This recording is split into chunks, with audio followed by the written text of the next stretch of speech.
Hello, everyone. I'm Jeff Bell, Chief Administrative Officer with the Crimson Political Action Council, and I'm very fortunate to be with Ms. Laura Judge, candidate for Cobb County School Board, Post 5, Cobb County, Georgia. How you doing today? I'm good. Thank you for having me. Great, great.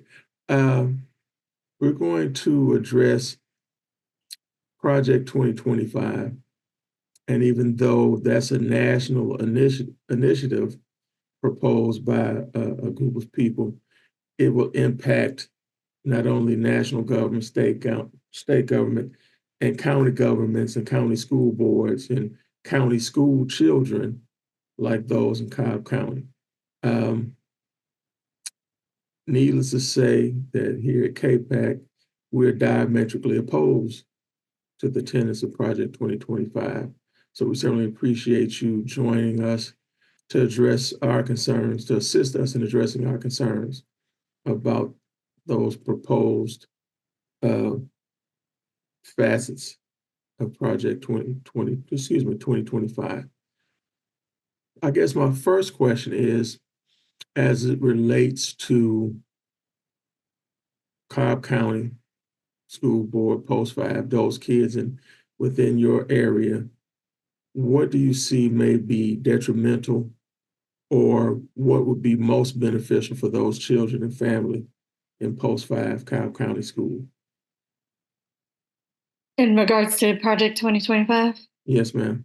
so the thing that a lot of people that I noticed haven't realized is Project 2025 is not to be implemented in 2025. It is currently being implemented. It needs to be cemented in 2025. So certain things that you see right now with um, vouchers coming up at state legislature and here in Georgia, we did just pass uh, a voucher bill. It takes that money away from your K through 12 schools. So it weakens your public schools. The part in Project 2025 is the cementing part is it wants to eliminate the Department of Education. So those federal protections that you have for children in the public schools, whether they have an individualized education plan, a 504 plan for their behaviors, um, need to be covered for special needs or special education, all that's going to go away. And that's going to affect multiple students. And that is very concerning for me. With the voucher program, and that's always couched in language that would imply that we're going to give less fortunate public school kids the opportunity to go to better schools.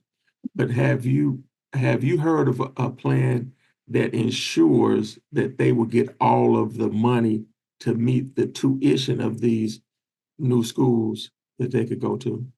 No, not currently. It's always help up versus the full amount. And what we have seen in other states is those private schools will increase their tuition for the amount that a voucher is for. Also, um, our current voucher is standing around $6,000 here in Georgia. I have not seen a private school that is only $6,000. They're starting at least at 18,000. And I don't even think I've seen one that cheap. And so therefore, if you are in an underprivileged area, can you make up that other half? And I don't think so. Also, the other thing with these private schools are they're not covered by those federal laws that our public schools are. So, do they have to provide the same resources for a student that is in special ed or has special needs? So let me ask you, would it be too jaded for me to believe that this may be a way to circumvent the Brown versus Board of Education decision? Well, so talking to other policy advocates at the Capitol that have worked way more many years with this than I have, absolutely. Um, you are starting to see a lot more separate but equal, um, and not so much equal. So, yeah, the voucher system started so that integration didn't have to happen. And so, and even hearing, because I have been at our state capitol during some of these voucher discussions, some of these people that argue for it, granted, they're not bill writers, they're more of the public, they don't want to be around children that don't look like their children, unfortunately. And like most things, it let me phrase this correctly. There would be harm and a certain level of detriment to all students across the board. What would you convey to the uh, moderate or Republican or white parent who may not be able to connect with how Project 2025 may impact their children? Well, the area that I'm running in, actually, a lot of people move to this area because the public school is so great. And uh, gerrymandering just happened for my school board race. So there were Title I schools within my post, currently not anymore. But the thing is that when you start having these vouchers and you're pulling these kids out, it's going to decrease the outcome of our school district. For Um, everyone. for everyone. And so that's what I worry about is that so many people move into this community for the great schools. There are some parents that have already left because their students have um, reading difficulties or dyslexia issues that not all the time the school board or the public schools address. And so their students are in private schools right now, receiving, we have a smaller voucher for that. It's called SB 10. That's the Senate Bill 10 funds here in Georgia.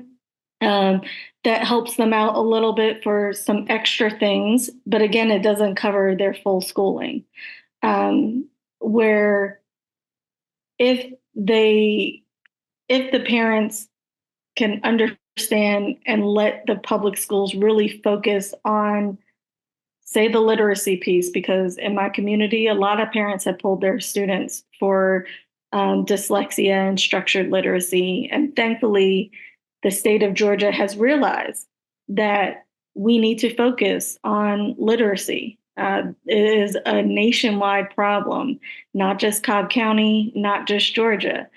And so, if we can focus on that and bring some of those kids back into the school, um, we can have those funds going to those students in our community, which increases the property values and everything else. Because as a lot of people understand, I especially think the more conservative voters, is how good your school system is what your property values look like and your community looks like.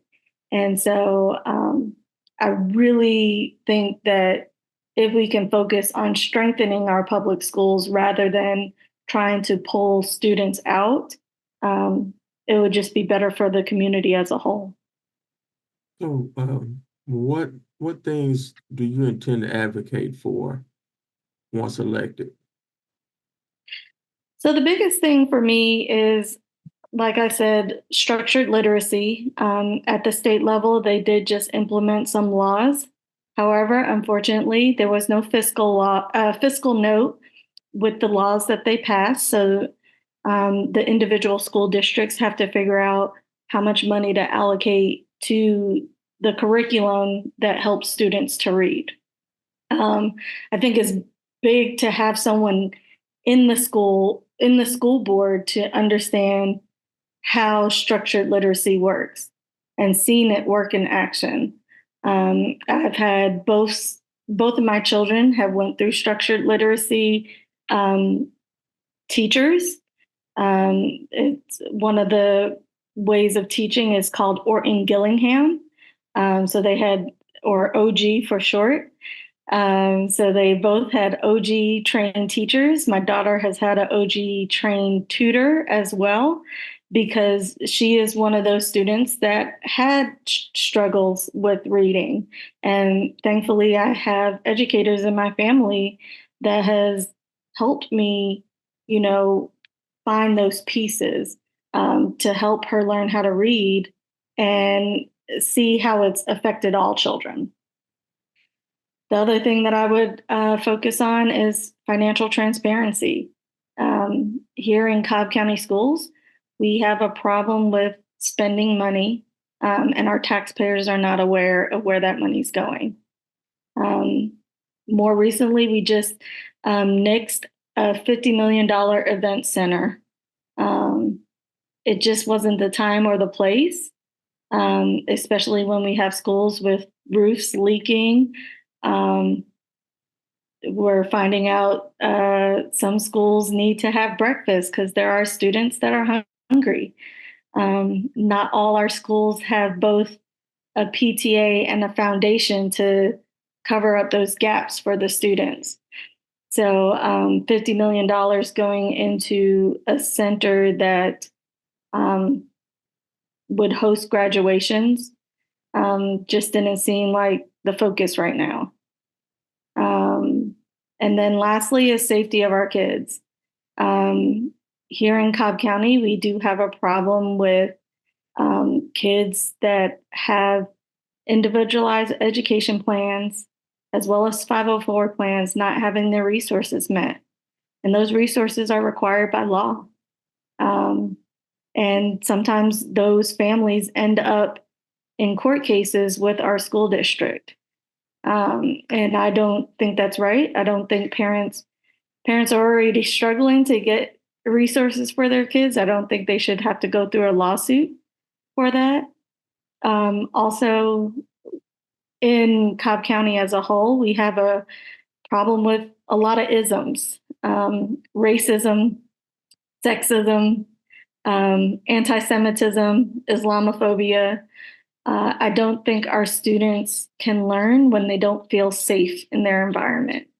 And we used to have a program called No Place for Hate, which was student led, where they could talk about the different types of discrimination they experience. And it was quietly removed around 2021. And we have seen a rise, especially in my post. I do have a large Jewish population in my area. I have seen an increase exponentially of anti-Semitism in the schools, from high school all the way down to elementary school. And I don't believe our students can learn that way when they're feeling that pressure. Ms. Judge, thank you so much for your time. We appreciate you, and we look forward to doing this again soon. Thank you. I appreciate you having me again.